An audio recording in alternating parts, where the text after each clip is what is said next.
हामी सबै मिलिजुली विद्यालय जाने, ज्ञानरूपी शिक्षा हामीलाई शिक्षकले दिने। हामी सबै मिलिजुली विद्यालय जाने। नमस्कार आदरणीय प्रमुख अतिथिज्यू, विशिष्ट अतिथि शिक्षकहरू र मेरा प्रतियोगी तथा प्रतियोगी साथीहरू। मेरो नाम बिन्सा ढुङ्गाना, म कक्षा 5 मा अध्ययन गर्दछु। आज यस कविता वाचन प्रतियोगितामा म सहभागी हुन पाएकोमा अत्यन्तै खुसी भएकी छु।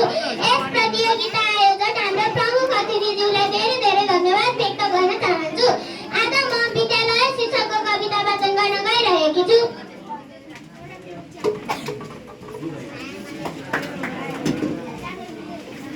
बजारको खाना होइन, म त सादा खाना खान्छु। राम्रो शिक्षा आर्जन गर्न विद्यालय जान्छु।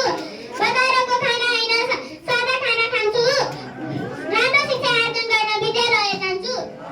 महँगो लुगा लाउँदिन, सस्तो लुगा लाउँछु। शिक्षा आर्जन गर्न म त धेरै मेहनत गर्छु।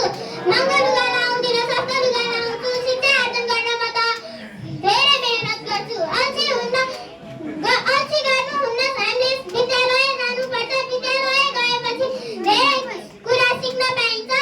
अल्छी गर्नुहुन्न, हामीले विद्यालय जानुपर्छ। विद्यालय गएपछि धेरै कुरा सिक्न पाइन्छ। गल्ती गर्नुहुन्न साथी, माफी माग्न सिक्नुपर्छ। विद्यालयलाई सधैँ हामीले शान्त राख्न जान्नुपर्छ। गल्ती गर्नुहुन्न साथी, माफी माग्न सिक्नुपर्छ। विद्यालयलाई सधैँ हामीले शान्त राख्न जान्नुपर्छ।